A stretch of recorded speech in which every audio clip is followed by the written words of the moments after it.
Ações mais conscientes, de posse de muitas informações de suas vidas pretéritas, explicam as falhas da existência recém-finda sob a ótica de sua trajetória milenar. Algo maravilhoso e profundo, capaz de fazer nascer a sublime virtude da compaixão quando entendemos que aquilo que parece queda, na maioria dos casos, e avanço e crescimento, considerando as transatas existências carnais. Meu Deus, que foi, Marcondes? Passou uma bobagem pela minha cabeça. Não é bobagem. Antes fosse do jeito que você pensou. A senhora está lendo meus pensamentos. Mais que isso, repito, mais. Leio seus sentimentos. O que senti? Desejo sincero de que esta fosse a realidade dos centros espíritas. Será possível que, um dia, venha a ser assim, Dona Modesta? Não tenha dúvida. Quando? Quando os espíritas desistirem dos estereótipos e elaborarem pela maioridade. Segundo o Dr. Bezerra, temos 70 anos para a instauração deste período, o período da maioridade. É muito tempo, um piscar de olhos. Permita-me uma pergunta meio rude, ante suas colocações. Seria crível admitir que os espíritas estivessem teatralizando moral? Inconscientemente. Explique melhor, por favor. Não o fazem por deliberação, intencionalmente. Apenas se defendem do que não desejam expor, então teatralizam. Teatralizamos.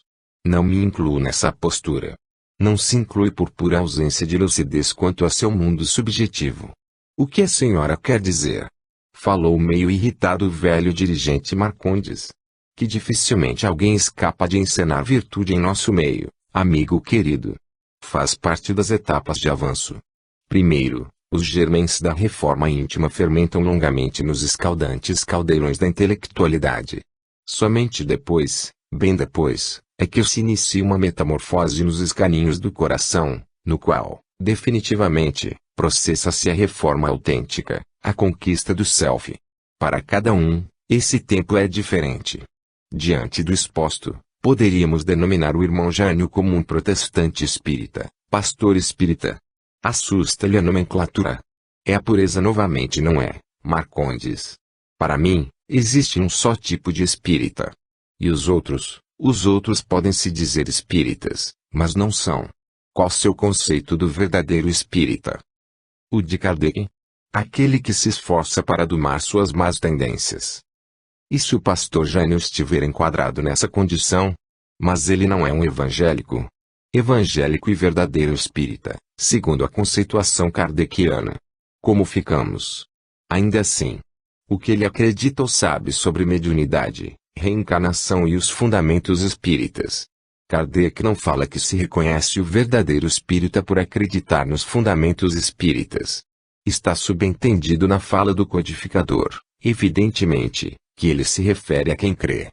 Marcondes, o que você acredita em relação ao futuro?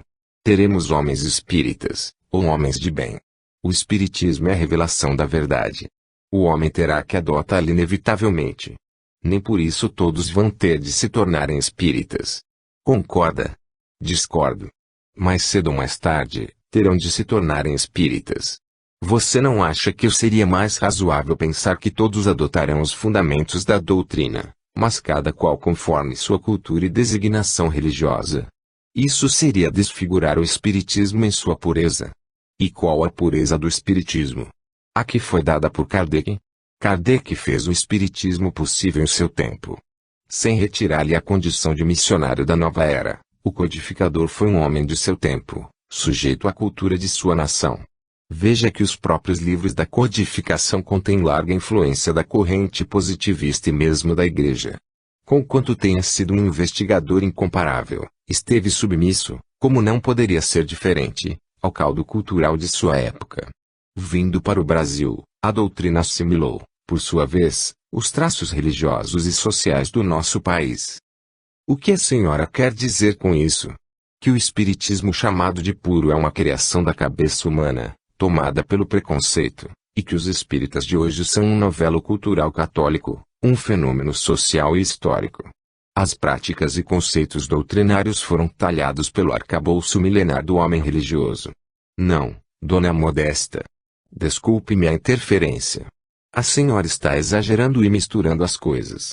Se todos pensarem dessa forma, onde vai parar o espiritismo? Vai parar no lugar que ninguém, em tempo algum, conseguirá detê-lo de chegar. Onde? No terreno neutro. Vai se tornar uma crença geral, como afirma a sabedoria do Espírito Verdade, mas não uma religião geral. Sublinhado. Vamos ler aqui um trecho de A Gênese 17, item 32. A fim de chegarem a esta, as religiões terão que encontrar-se num terreno neutro, se bem que comum a todas. Para isso, todas terão que fazer concessões e sacrifícios mais ou menos importantes, conformemente à multiplicidade dos seus dogmas particulares. Mas, em virtude do processo de imutabilidade que todas professam, a iniciativa das concessões não poderá partir do campo oficial, em lugar de tomarem no alto ponto de partida, tomá-lo embaixo por iniciativa individual. Desde algum tempo, um movimento se vem operando de descentralização, tendente a adquirir irresistível força.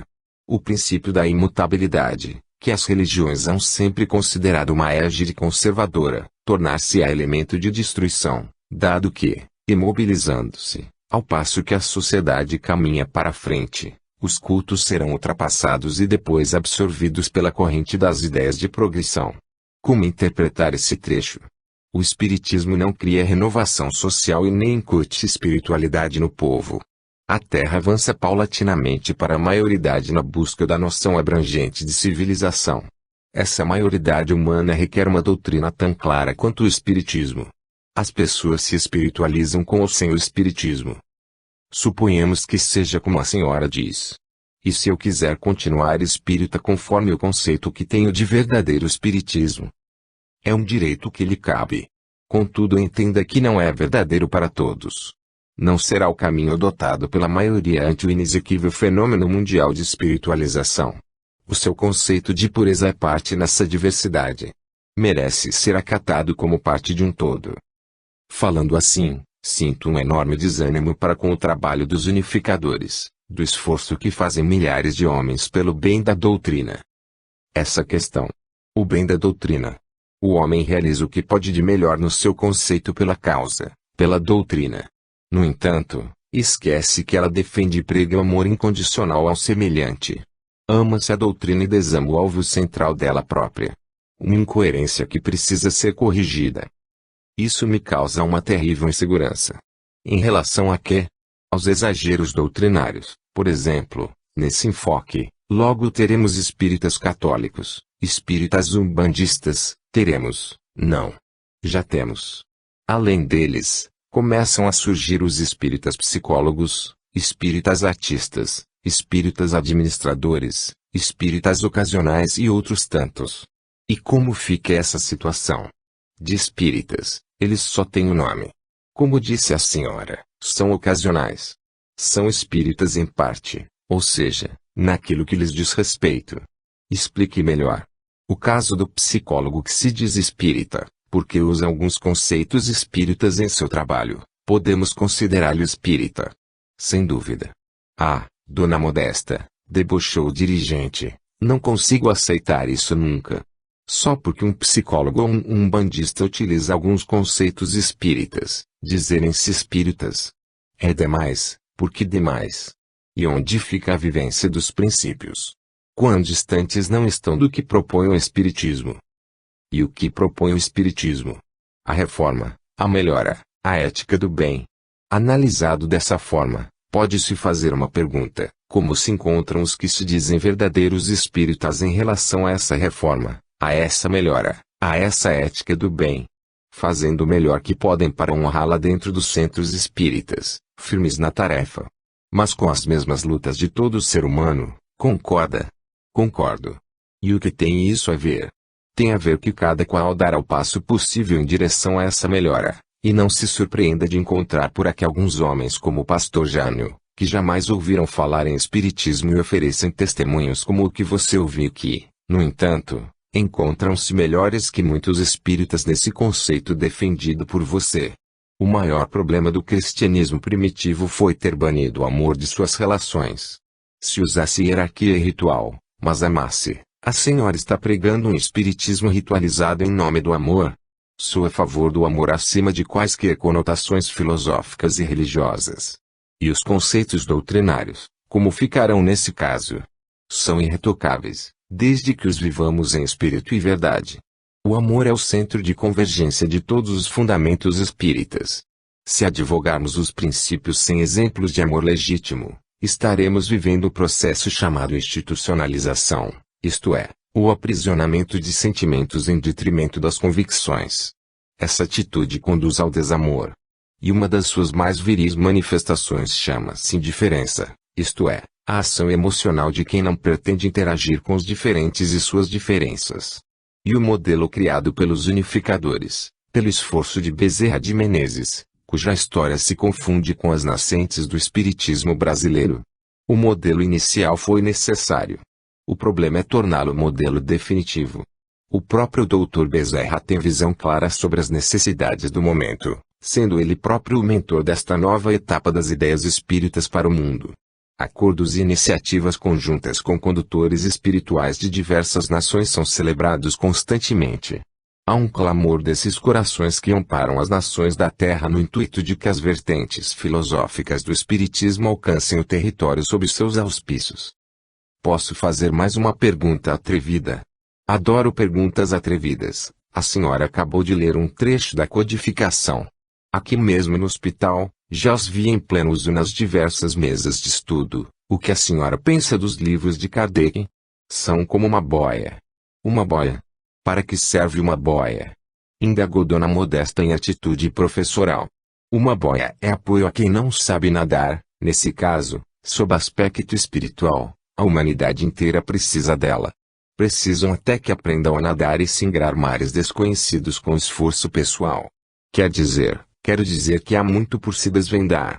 A codificação abriu o véu da imortalidade, para que o homem penetrasse o mundo desconhecido da vida futura. No entanto, o texto de Kardec não disse a última palavra. Ao invés de sermos tão textuais em relação ao codificador, deveríamos estudar sua postura coerente, sua sensatez, sua prudência e sua capacidade investigativa. O próprio codificador já renovou seu foco sobre o trabalho que ele mesmo realizou, acompanhando o progresso. O Espiritismo é a terceira revelação. É a verdade. Caminho para a verdade e a vida. Caminho. Sem dúvida, o mais claro caminho oferecido por Deus ao homem para sua espiritualização na Terra. O melhor, eu diria, prefiro não pensar dessa forma. Não. Por quê? O melhor para cada um tem conotações diversificadas. Voltamos à origem de nossa conversa. É mais interessante tornar-se um homem de bem, que um espírita dentro dessa conceituação estereotipada. O Espiritismo dissecou a imortalidade. Abriu panoramas para analisar a continuidade da vida. Desvendou a anatomia do céu e orientou como alcançá-lo. Mas não disse tudo.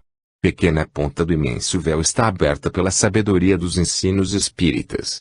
O mérito da doutrina é conferir lógica aos princípios religiosos de todos os tempos e conectá-los com a ética da benevolência aplicada.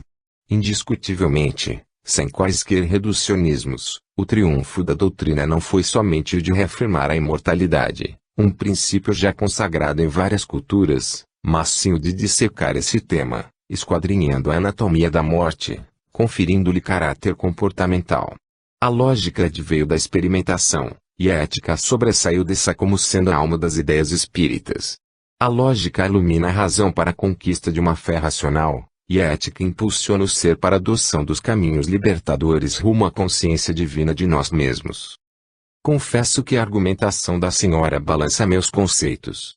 Todavia não consigo aceitar, de coração, suas colocações. Para mim, o verdadeiro espírita é só um e não tem meio termo.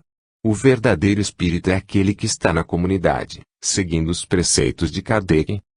A comunidade espírita, em verdade, é um exemplo no que tange ao esforço sacrificial para vencer a rotina imprimida pelas ilusões mundanas. É uma seara bendita que deve ser interpretada como céu sem enfermaria para a recuperação de nós próprios. Em que somos diferentes dos demais religiosos. Já vivemos a ética da imortalidade. Qual de nós venceu por completo a roda dos interesses pessoais? Quantos já desenvolvemos o pensamento reencarnacionista a ponto de iniciar o projeto do futuro retorno? Necessário avaliar que as vitórias e aquisições, à luz do espírito imortal, não passam de matrizes valorosas, porém embrionárias para germinações na longa peregrinação evolutiva. Não se equivoque. A comunidade espírita brasileira é um centro de recuperação para almas acentuadamente enfermas tanto quanto nós três. Perdoe-me a sinceridade que faz bem ao seu gosto, mas não sei se chama a senhora de louco ou inteligente. Manifestou o dirigente com humor. Pouca diferença existe entre loucura e inteligência. Digamos que os inteligentes são loucos educados. De minha parte, creio que nem isso eu seja. Sou uma louca. Louca pelo Cristo. A vida de qualquer discípulo não é mais a mesma depois de passar pela tribuna da humildade.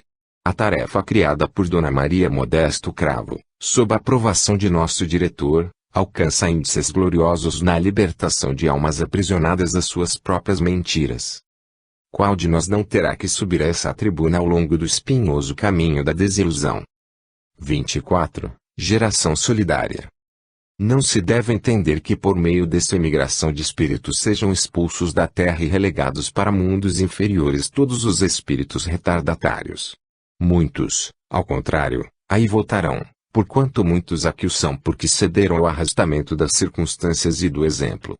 A Gênese, capítulo 18. A geração nova, item 29. Após intenso labor em dias seguidos de auxílio e socorro, Dona Modesta convidou Cícero Pereira, Marcondes e Selena para um instante de entretenimento em sua residência, nas cercanias do Hospital Esperança. O momento era de intimidade. A anfitriã conservava os velhos traços da mineira hospitaleira. Uma boa xícara de chá refazente era servida enquanto a conversa absorvia-os em clima de descontração. Quanta dor nessas plagas, manifestou Selena. A vida espiritual tem também suas alegrias, não é mesmo, Dona Maria? Atalhou o professor Cícero. É verdade. Muitas alegrias. Dona Modesta, fui informada, em conversas de rotina com servidores do hospital, que a senhora guarda vínculos profundos com algumas criaturas no plano físico. Seria a mentora deles? Ah, Selena. A história é longa. Quer mesmo saber? Adoraria. Estávamos em plena década de 40. O Sanatório Espírito Uberabense comemorava conquistas essenciais junto ao trabalho desobsessivo dos pacientes.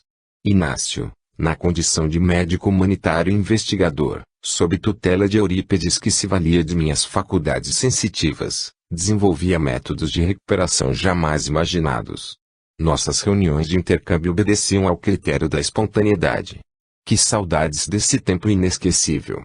Começaram a aparecer da parte de Dr. Bezerra, a esse tempo, alguns pedidos de socorro para almas tratadas com desvelado carinho pelo benfeitor. Seu amor era tanto que me penalizava pela situação daqueles espíritos. Alguns deles eram justiceiros assalariados de organizações ligadas aos dragões da maldade. Dr. Bezerra dizia: o socorro medianímico a essas almas tombadas significa o trabalho paciente de investir no futuro luminoso da humanidade. Um dia, eles usarão a força e a inteligência de que são depositários na implantação do reinado do bem. Falta-lhes direção. Nossa tarefa, portanto, reveste-se de grande importância ante o contingente de medidas levadas a efeito pelos organizadores planetários em favor dos destinos regenerativos de nossa amada Terra. Laços estreitos nos ligam a esses corações na tessitura do tempo. Naquele tempo, nunca vou me esquecer, em um sábado, no início da década de 50, após desgastantes atividades no sanatório, fui me refazer um pouco em meu quarto. Estava sentada na beira da cama, quando adentrou Eurípedes e falou-me: Dona Modesta, temos que ter muito carinho com essas almas a que estamos assistindo nas reuniões de intercâmbio. Perguntei-lhe espontaneamente: benfeitor, existe algum motivo especial? Nossos irmãos têm muito medo da reencarnação. Querem proteção e temem novos fracassos. Como peregrinaram pelo caminho obscuro da justiça impiedosa, sabem que também podem ser cobrados e castigados. Como poderei ajudar, querido benfeitor? Eles estão sendo preparados para um glorioso futuro. Sabem que a senhora tem o tempo de vida física traçado. Sabem também que é esperada por aqui para assumir graves responsabilidades junto ao Hospital Esperança. Então, muitos deles, especialmente os que guardam vínculos com nosso passado, têm nos pedido tutela e amparo. Regressarão nesta década e na seguinte com tarefas definidas. Terei condições para algo realizar? Eles esperam que os conforte com a promessa de assisti-los ao longo da tarefa de reerguimento consciencial na carne. Pedem o seu aval, Dona Modesta. Mas não seria melhor que Inácio, quem os doutrina, fizesse essa fiança?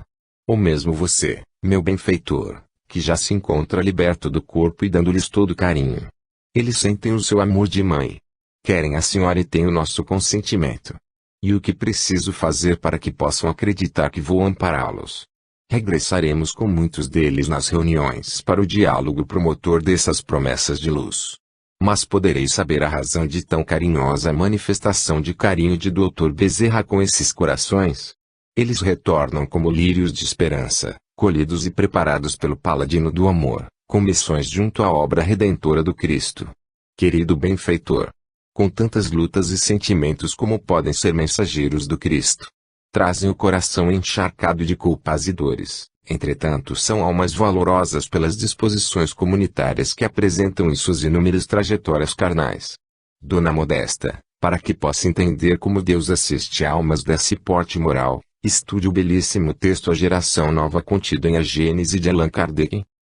Foi assim que me vi compelida a fazer infinitas promessas de tutela nos últimos 15 a 20 anos de minha peregrinação na carne, junto a inúmeras almas desoladas. Seja nas reuniões mediúnicas, ou mesmo fora do corpo, durante o repouso, envolvia-os em emotivos acordos de sensibilidade e ternura. Acreditavam solenemente em mim. Tornei-lhes mãe em espírito. Eu passaria para cá e eles para o corpo. Com sinceridade, enquanto no corpo, não imaginava satisfatoriamente, dentro de meu espírito indagador, sobre como se daria semelhante destino.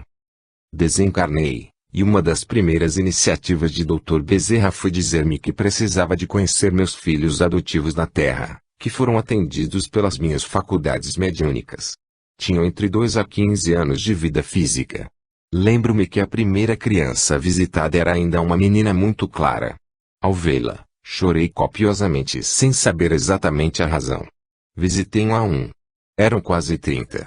Todos, médiuns. Espalhados por esse país do Evangelho, passaram a ser parte intensiva de minhas realizações nesta casa de amor. Estão, pouco a pouco, com tenazes lutas interiores, buscando sua redenção. Com o tempo, assumirão suas tarefas doutrinárias. Tenho procurado, com auxílio e orientação do mais alto, uni-los pelos laços sacrossantos da fraternidade e da afinidade de propósitos. O cumprimento do compromisso assumido significa a redenção espiritual para muitos deles. Acompanhar os passos de meus tutelados tornou-se a mais gratificante tarefa. Tenho muitas alegrias quando os vejo ajustados, crescendo. Mas nem tudo tem sido facilidade e pura alegria. Muitos têm sofrido as cruéis lâminas da justiça que um dia aplicaram sem amor. À frente de responsabilidades imensas, sucumbem sob a expiação do orgulho e dos ímpetos de mando. Estão aprisionados às teias do personalismo, esse estado mental de centralização em si mesmo. Outros, conquanto as tenazes provas, prosseguem intimoratos, embora carentes de apoio incondicional. E a senhora prossegue assistindo-os? Perguntou Selena. Com o tempo, vim a ser mais esclarecida sobre os meus laços com aquelas criaturas.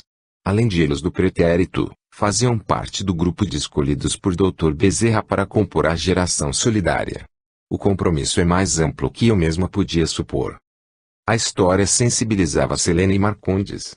Como de costume, o momento de entretenimento entre almas ávidas por aprenderem tornava-se repasto educativo. Curioso com a nova expressão, indagou Marcondes. Pode nos explicar o que seja a geração solidária? Creio que o professor Cícero é a pessoa certa para falar do tema, colocou Dona Modesta. Ele, inclusive, depois do desencarne, chegou a cooperar no renascimento de alguns deles. Sem pestanejar, o professor participou da conversa pela primeira vez.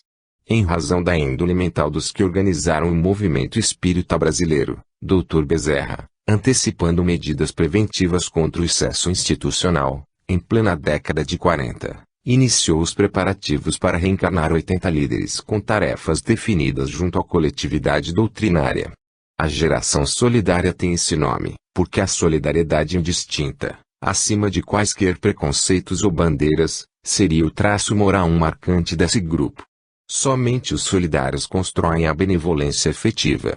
Se formos apenas tolerantes e bons trabalhadores sem o quinhão da solidariedade, corremos o risco de construir obras circunscritas ao raio de nossas necessidades e interesses.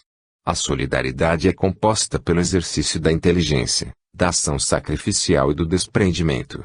É transcender o limite da primeira para a segunda milha, conforme o ensino de Jesus.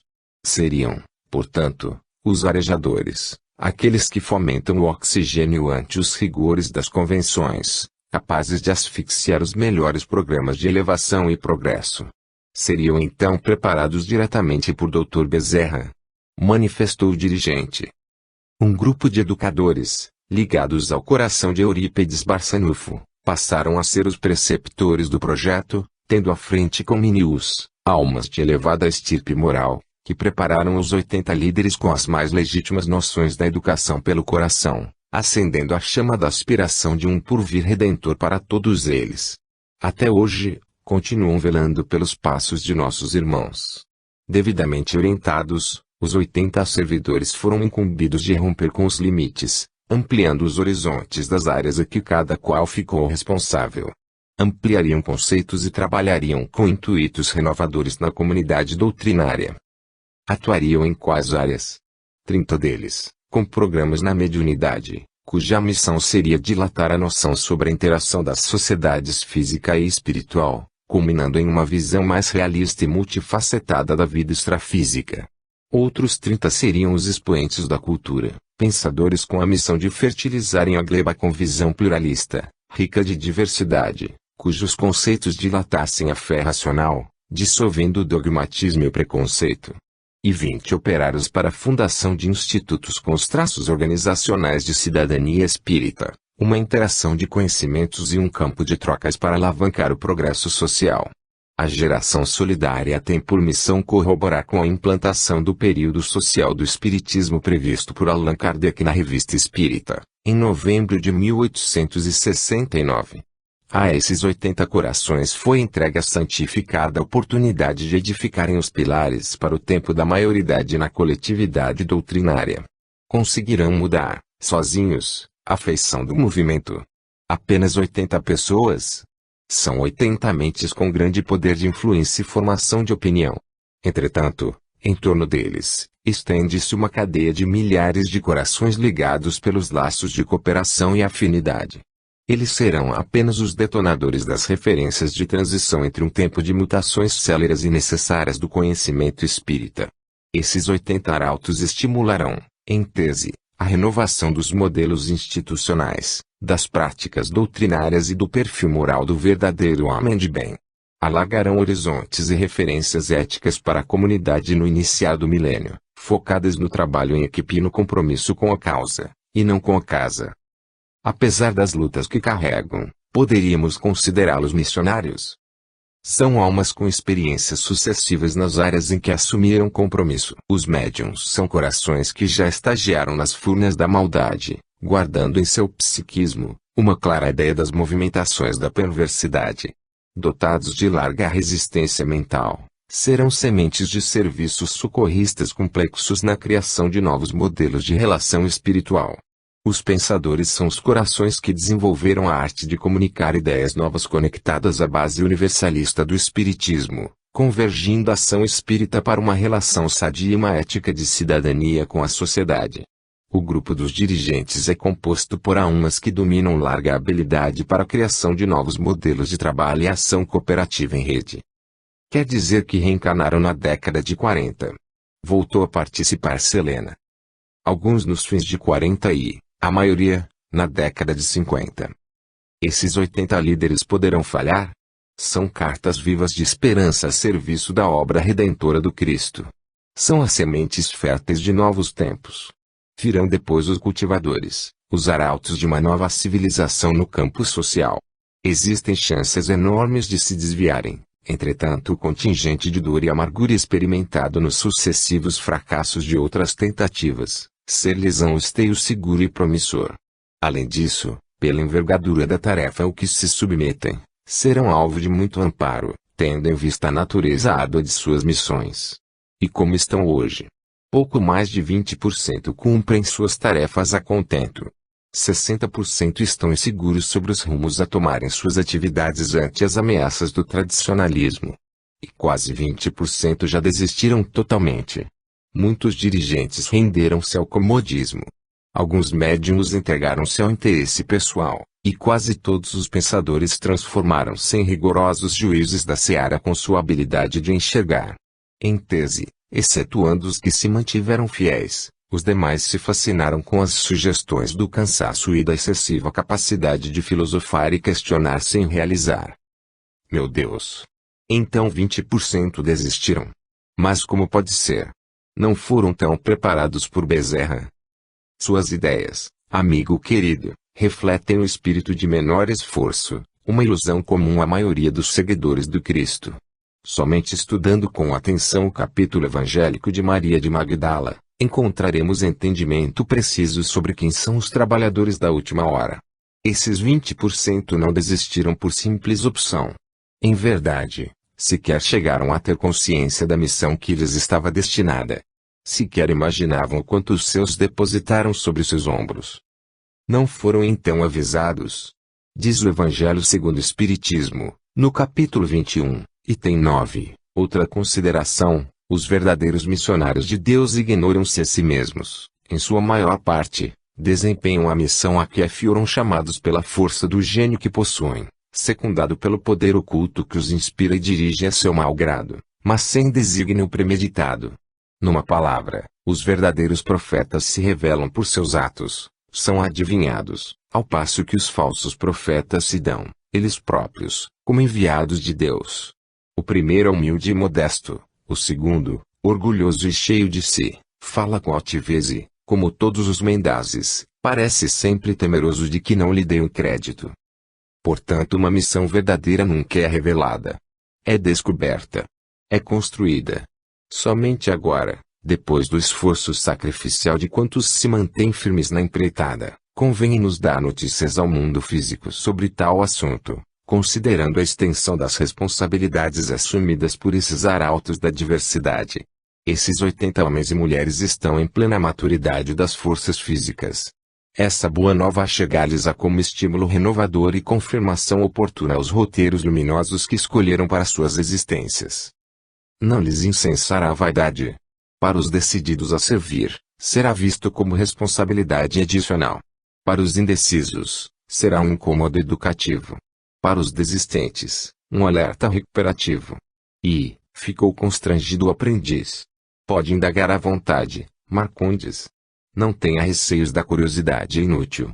Todos estão na carne? Sim. E se falharem? Os 80 são os chamados. Se não fizerem, vamos às esquinas, como diz a predica evangélica das bodas. Contudo, alguns recursos de proteção e estímulo poderão ser suspensos.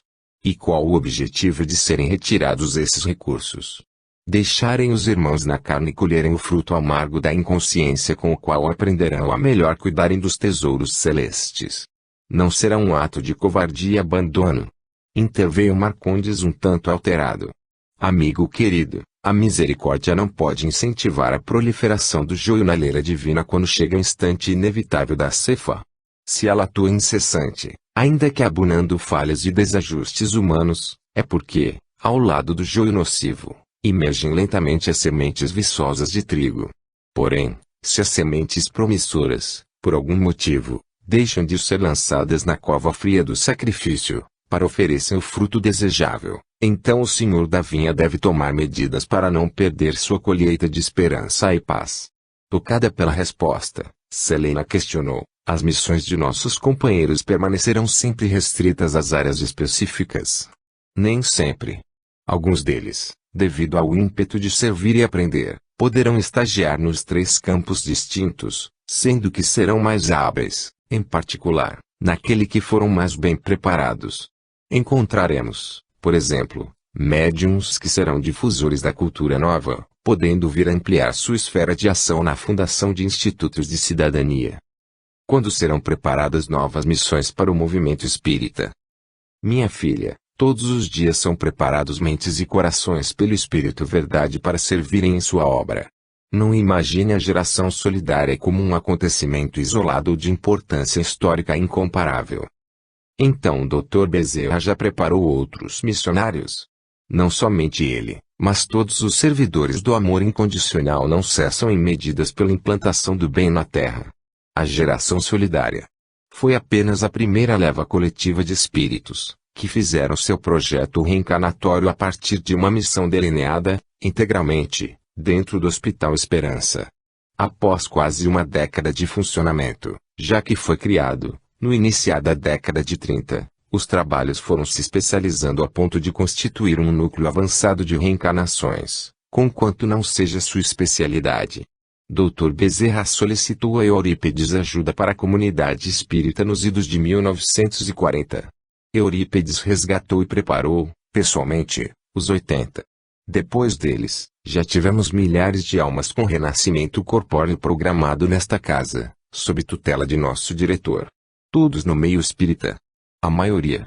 Alguns servem em comunidades estrangeiras, onde o coração de Eurípedes guarda imensos compromissos.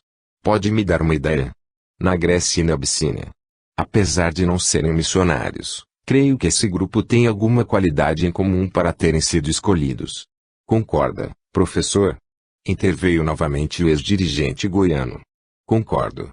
São almas que trazem em comum uma excelente qualidade, estão cansados de errar. Faliram inúmeras vezes em tarefas coletivas. Guardam extensa bagagem política, intelectual e religiosa. Conhecem bem os atalhos da perdição. E essa qualidade lhes bastará. Cansados do mal, repudiam, antes de tudo, em si mesmo, o mal que irão combater na lira cristã. Tornam-se, dessa forma, portadores de uma pólice de segurança contra os velhos impetos de ver os problemas de fora e não por dentro. Com essa qualidade, colocarão a missão acima de quaisquer outras realizações de suas vidas. Somente então descansarão de si próprios, servindo e amando, aprendendo e sacrificando. Perdoe-me a insistência, mas o Senhor ainda não me respondeu. Somente com essa qualidade terão êxito. Jamais podemos assegurar êxito a quem quer que seja na reencarnação. Tomamos sempre providências cautelares. O Hospital Esperança lhes será abrigo e ninho de refazimento. Todavia, para ser mais claro, posso lhe assegurar que somente esse quesito pode não lhes ser o suficiente contra a lisonja e o personalismo. Confiamos muito mais em outra medida de vigilância adotada em seus projetos reencarnatórios. E qual é? A condição de parceiros afetivos. Corações que lhes serão arrimo emocional indispensável ao tentame. O senhor estará falando de proteção espiritual especial? Não. A proteção será especial no que tange aos recursos de nosso plano. Nenhum projeto do amor sobrevive sem esse círculo de amparo, as trincheiras de amor ao Cristo. Os ataques sutis dos antipatizantes do bem se renovam a cada dia em inteligência e persistência. Contudo, por mais misericórdia de nossa parte, os que nos achamos fora da matéria densa, não ultrapassaremos o valor dos parceiros afetivos que o homem pode contar em seu próprio plano de ação. Que parceiros são esses, professor? Estou falando do lar, o sagrado átrio das operações de crescimento da alma. Estou falando da família, especialmente a família espiritual com a qual esses bandeirantes, inexoravelmente, haverão de contar ante tais desafios. Quaisquer grupos ou equipes que lhes devotem amor sem exigências, ser-lhe-ão repasto e fonte de ânimo para a jornada. Família espiritual? Velha questão subjetiva para mim, professor. Já tive muita decepção em acreditar que fulano ou beltrano fizesse parte de minha família espiritual. Sempre ouvi a expressão, mas somente agora, estando morto, começo a me interessar por ela. Como reconhecer a família espiritual? Dona Modesta, atenta ao diálogo, depois de terminar seu chá, com muita fleuma, dirigiu-se ao professor. Permita-me, professor. Ninguém melhor para falar do tema que a senhora. A família espiritual é constituída pelos corações que, na tessitura do tempo, criaram laços afetivos profundos, sendo que, em muitas ocasiões, esses laços foram desprezados pela desonra moral. Ainda assim, Perante o monturo das decepções e das mágoas, o amor é o esteio da família espiritual. Nesse capítulo das obras espirituais, muitos de nós somos colocados, pela reencarnação, no caminho de nossas afinidades. Como a Terra ainda é uma escola de reeducação, tais afinidades, resgatadas pelo esquecimento do passado, surgem nas fileiras dos serviços doutrinários, atraindo-nos para uma proximidade espontânea, um encanto para caminhar juntos no ideal de enobrecimento moral. Entretanto, se descuidarmos de viver os convites da Boa Nova Evangélica, podemos reativar as sombras do pretérito. Nessa conjuntura, mesmo os afins serão convocados em intenso esforço de recuperação para se amarem, sendo-lhes exigido tributos de sacrifício e renúncia, abnegação e ternura no intuito de conseguirem manter as obras cristãs que ergueram sob a égide da espiritualização. Então nem mesmo as afinidades são garantias de êxito. Afinidade, assim como tudo que a vida nos brinda para celebrar o bem, são responsabilidades pelas quais devemos zelar com a máxima prudência, para que jamais se transformem em pasto de arbitrariedade, ou espelho para projetar nossas carências. Afinidade espiritual deve significar arrimo para confiança e estímulo para crescer sem os equívocos da ilusão. Seja como for, esteja certo que, mesmo entre os afins, a construção do reino do Cristo, na intimidade, exigirá tempo e devoção para a construção de relações sadias e duradouras, que libertem e edifiquem os valores imortais. Pelo que vejo, tinha conceitos muito superficiais de afinidade espiritual. Para muitos, afinidade é estar com aquele que pensa da mesma maneira, ou que tem os mesmos gostos, e não é. Os afins, à luz do espírito imortal, são aqueles que constroem juntos na fieira do tempo, a devoção espontânea e o respeito incondicional, fazendo-se amigos honestos e companheiros leais ao regime da confiança espontânea, ainda mesmo que divirjam sobre os mais variados pontos de vista. Na obra do Cristo, os afins são aqueles que decidem se amar, apesar das diferenças. A conversa tomava rumos instrutivos sem perder o encanto do momento festivo, um verdadeiro recreio educativo. Professor Cícero e Dona Modesta, que já haviam repetido a mesma história infinitas vezes, contavam-na como se fosse uma novidade, com desvelo. 25. Planos para o futuro. Para quem iremos Nosso Senhor se tens a palavra de vida eterna. Mateus 6:28-30.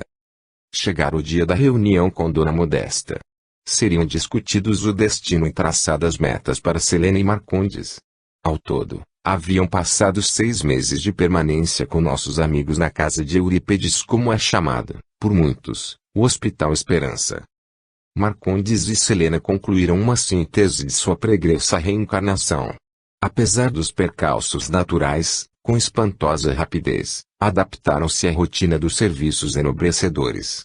Restava-lhes, como era justo, talhar o caráter, rever pontos de vista, educar valores, cooperar. Ninguém se livra de si próprio. Essa é a grande lição da morte física.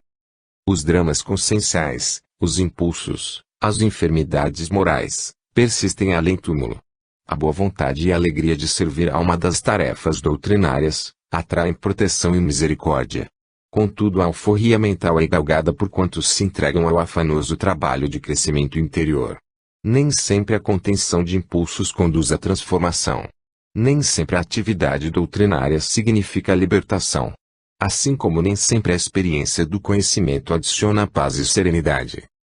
Velhas ilusões de grandeza têm banido, de corações puros e bem-intencionados, a oportunidade da reeducação. Inúmeros companheiros, avassalados por prestígio e facilidades, abandonam a essência e encantam-se com a forma, as exterioridades. O resultado inevitável desse trajeto de descuidos impensados é a negligência com deveres primordiais ao equilíbrio da alma após a morte. A sábia indagação do codificador e a inspirada resposta dos sábios guias merecem muita meditação. Para agradar a Deus e assegurar a sua posição futura, bastará que o homem não pratique o mal. Não, cumpre-lhe fazer o bem no limite de suas forças, porquanto responderá por todo mal que haja resultado de não haver praticado o bem. Imperioso disputar o bem, abolir folgas, renunciar gostos. Ó verdadeiros adeptos do Espiritismo! Sois os escolhidos de Deus. E de pregai a palavra divina. É com acento circunflexo chegada a hora em que deveis sacrificar à sua propagação os vossos hábitos, os vossos trabalhos, as vossas ocupações fúteis. Ide pregai. Marcondes continuava procurando seu mentor. Selena tinha suas crises intermitentes de angústia em relação ao futuro da casa espírita. No andar térreo, na hora aprazada, reuniram-se Dona Modesta, Doutor Inácio e o trio que começava a desenhar um futuro de bênçãos para a extensa família espiritual, Marcondes, Selena e Eulália. A benfeitora, após as saudações afetuosas, especialmente entre o Selena e Eulália, coordenou a fala. Meus filhos, sempre chega o instante divino de falarmos sobre o futuro, tecermos planos em favor de nossa paz. Temos inúmeros casos similares nesta casa de amor, nos quais almas queridas arquitetaram o regresso à carne em bases de compromisso e reajustamento, crescimento e cooperação. O retorno de Selena e Marcondes para cá preencheu de esperança o coração de Eulália, que rogou a Bezerra a intercessão benfazeja em favor de suas lutas. Reunimos-nos aqui, não só para auxiliá-los a pensar esse futuro, mas também para encaminhar-lhes um apelo de nosso diretor, Eurípedes Barçanufo. Um apelo de Eurípedes para nós?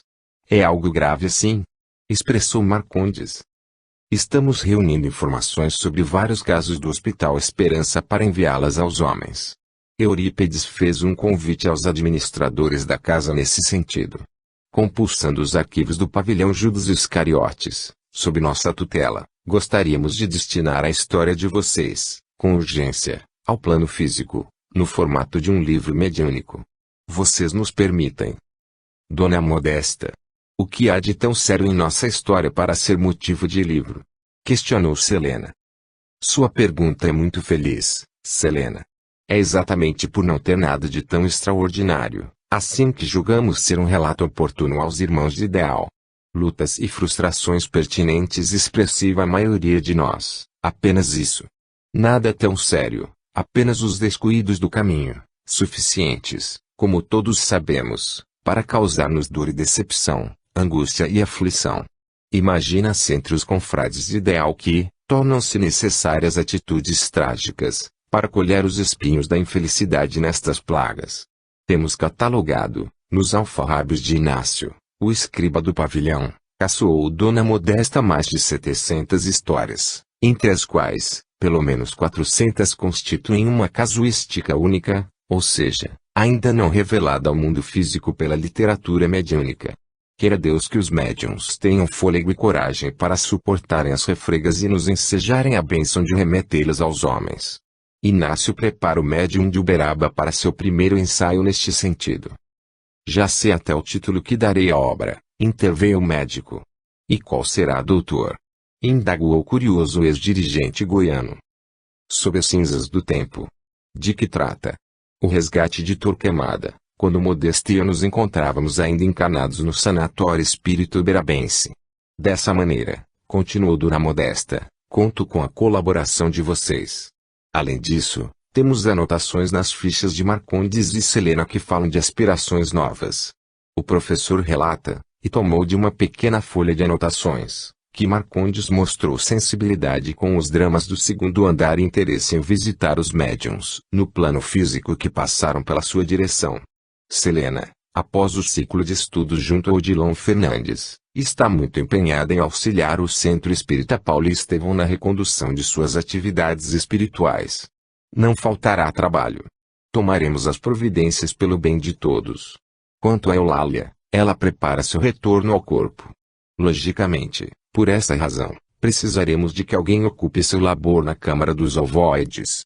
Sem pestanejar, reagiu Marcondes. Dona Modesta, se estiver em minhas condições, muito bem, interrompeu a matrona, está escolhido, rápido assim.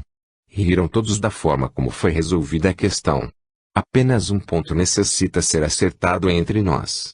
Antes que ingressem em tarefas junto ao plano físico, recomendo que arejem suas concepções sobre as novas bússolas que guiarão a mediunidade com Jesus neste século da transição planetária. Eulália. Chamou Dona Modesta. Sim. Que você acha de passarem algumas semanas no subsolo 2 sob orientação do coordenador de ala? Excelente. Aprenderão sobejamente sobre o leque das forças psíquicas. Dona Modesta, Intercedeu Marcondes. Pois não. Aproveitando nossa conversa, qual a opinião que a senhora tem sobre os livros mediúnicos que estão surgindo na atualidade? Nossas histórias não parecerão aos espíritas, digamos, fantasiosas. Por mim, Marcondes, contaria esses 400 casos do arquivo de Inácio, entretanto obedeço a ordens de Eurípides. E mais a mais, se o fizesse, seria taxada de louca, enquanto o médium que fosse portador dos textos passaria por uma terrível inquisição psicológica. O movimento espírita reclama da qualidade das obras mediúnicas e, quando surge algo novo e consistente, estarrecem, recriminam. Tem surgido muita fantasia, Dona Modesta. É por isso. A pureza doutrinária tem sido muito agredida. Não sei onde vai parar o espiritismo. O espiritismo vai para o caminho comum da humanidade, o progresso. Recorda-se de nossa conversa na tribuna da humildade? Não é a pureza filosófica que tem sido agredida, e sim o orgulho dos pseudos sábios que criam resistência em aceitarem o que escapa às suas concepções pessoais. Acreditam saberem tudo sobre espiritismo. Pureza doutrinária tornou-se uma questão ético-cultural. Aquilo que o homem não consegue entender é, por essa razão, suspeito, controverso, infundado e anticientífico, sendo assim digno de uma postura de antifraternidade.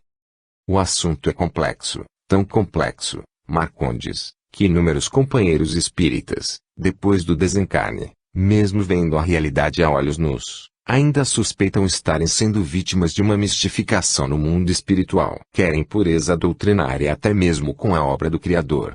Aqui mesmo no pavilhão dos dirigentes, todo dia, aparece esse tipo de ocorrência. Querem fazer pureza doutrinária com a vida.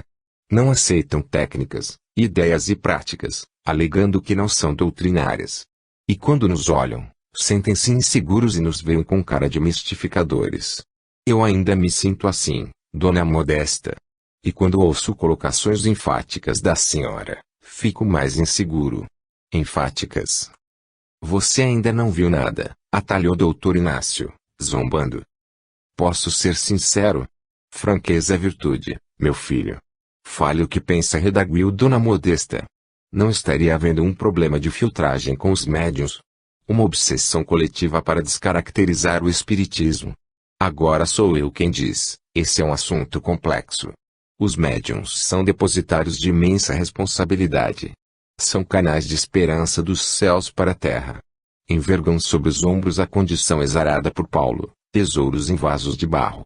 Sendo que mediunidade é o tesouro e os médiuns são os vasos, interrompeu, com ironia, Marcondes, que sempre interpretou os médiuns como doentes e devedores. Sua colocação, apesar de refletir sua indiferença para com a luta dos médiuns, é sábia, retrucou Dona Modesta. A senhora disse que franqueza é virtude. Emendou Marcondes. Os médiuns deveriam ser vistos como pessoas comuns, falíveis. Todavia são alvos de onerosa expectativa de quantos lhes partilhem a caminhada. Os homens emprestam-lhes uma supervalorização injustificável. Nesse clima psíquico, o medianeiro, que não consegue construir defesas morais dignas de zelar por uma conduta rica de autonomia, poderá chafurdar-se, na teia dos reflexos da comunidade onde a respira. A senhora está confirmando que existe um problema de filtragem. Estou confirmando que precisamos de rever conceitos sobre médiuns, mediunidades e espiritismo. Largar essa mania emocional de fidelidade ao texto de Kardec e buscar fidelidade à postura de Kardec, a postura de investigador. Estou falando de abertura mental para o novo. A cara do espiritismo brasileiro, conquanto represente o anseio de milhões de mentes, jamais servirá de modelo para ideias que, em verdade, são universais. Os princípios exarados pelo espiritismo não lhe pertencem e nem a seus adeptos, muito menos a quaisquer entidades doutrinárias. São universais, portanto cada povo apropriará sua cultura, as suas necessidades, criando um campo de diversidade que convergirá para um único ponto, a ética do amor. Do jeito que a senhora fala, passa-me pelo pensamento os receios que tinha quando na carne. Quais receios, meu filho? Isso que a senhora prega significa uma miscelânea. Para mim, essa concepção levará as pessoas a fazerem do espiritismo o que bem entenderem. Foi para isso que o Espiritismo surgiu no mundo.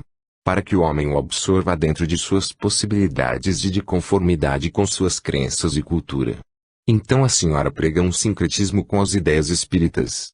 E isso? Onde fica a unidade doutrinária? A unidade deve ser buscada no campo ético do Espiritismo.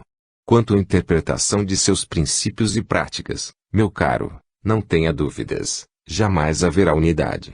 Então de que vale o trabalho da unificação?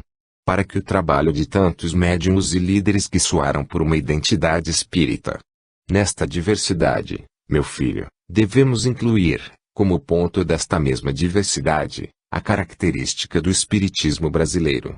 O problema é querer tomá-lo como modelo universal dos seus fundamentos. No mundo dos espíritos, temos uma opinião partilhada em comum acerca da história do espiritismo brasileiro. Seu grande mérito foi ter conectado princípios universais com ética enobrecedora, isto é, ter criado uma ponte entre fundamentos religiosos e conduta. Mas se já temos um modelo endossado pelo Espírito Verdade, por que criar novidades? De que endosso você fala? De nossa parte, o único endosso que conhecemos das esferas mais elevadas ao contexto da comunidade espírita refere-se à sua conotação humana, ao valor que se emprega ao seu conteúdo moral. Então me explique por qual razão a grande maioria apoia os rumos do espiritismo brasileiro. Pela natureza dos que nele reencarnaram. Esse panorama, todavia, mudará aceleramente. Regressam os espíritas de segunda e terceira vez com concepções mais ampliadas das bases doutrinárias. Perdoe-me, Dona Modesta, mas não consigo me abrir para essas ideias. Se a visão espírita que me serviu é contemplada nesse contexto de diversidade, então prefiro ficar com ela, por segurança. Amigo, abra seus olhos e enxergue mais longe. Se você estivesse na carne, ainda teria essa opção, diga-se de passagem, lamentavelmente. Porém, você está na vida da verdade. Está difícil crer no que vejo. Mesmo depois de 6 meses morto, tenho a impressão de que estou na Terra, e nada mudou. Apesar de saber que mudou, não sinto dessa maneira. Vejo, mas não acredito que exista, compreende? Compreendo. E se eu lhe der um presente? Um presente? Cuidado, Marcondes, intercedeu o doutor Inácio com humor. Presente de Modesta costuma ser uma dor de cabeça. Você não nutre um intenso desejo de conhecer seu mentor? Até que enfim alguém tocou nesse assunto. Poderei conhecê-lo? Claro. Eulália, explique a Marcondes. Meu querido, externou com afeto a companheira, lembra do centro de Umbanda que costumava frequentar em busca de alívio para meus problemas físicos? Aquele centrinho de macumba do tal vovô Zequinha? Ironizou o dirigente. Isso, que tem isso a ver com, você perseguiu tanto ao Januário, médium de vovô Zequinha, lembra-se? Para mim, o tal Januário é um embusteiro. Marcondes. Marcondes. Meu companheiro querido, eis os equívocos da ilusão. Januário é um missionário do Cristo e vovô Zequinha é o coordenador das alas restritas do pavilhão Judas Iscariotes. E uma pilhéria, expressou com ironia esse dirigente. Com a seriedade que todos estamos tratando os assuntos, acredita que seja pilhéria? Respondeu Eulália com firmeza. Quer dizer que o tal vovô Zequinha existe mesmo? E é mentor, ainda por cima. Sim, Marcondes, novamente tomou a palavra Dona Modesta com determinação. E tenho uma boa notícia para você, Dona Modesta. A senhora está insinuando que ele é o seu mentor. O seu mentor tão desprezado por você. É demais para mim. Você só voltou ao corpo por conta de vovô Zequinha, meu filho, intercedeu Dona Modesta. Mas, quando Eulália passou a frequentar a tenda umbandista em busca de alívio para seus problemas físicos, vovô Zequinha, através de Januário, trouxe-lhe paz interior aos dramas conscienciais do adultério. Tornou-se seu preceptor e amigo.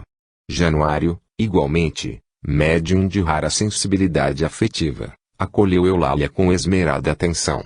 Vovô Zequinha tentou enviar, infinitas vezes, recados pelos médiuns da atividade que você dirigia, mas quase sempre você preferia seu ponto de análise. Lembra-se de Egberto? Lembro-me. Era um médium perturbado de nossa atividade. Adorava entidades africanistas com seus chás e ervas suspeitas. pois Egberto foi o médium mais fiel dos recados do benfeitor. Dona Modesta, como posso acreditar nessas questões? Tudo me parece história. Permita-me a clareza, história para boi dormir, e o boi dormiu mesmo, amigo querido, a senhora fala de mim? Quem descuidou tanto como você, meu filho, ante os apelos dos bons espíritos? Como poderia checar as informações?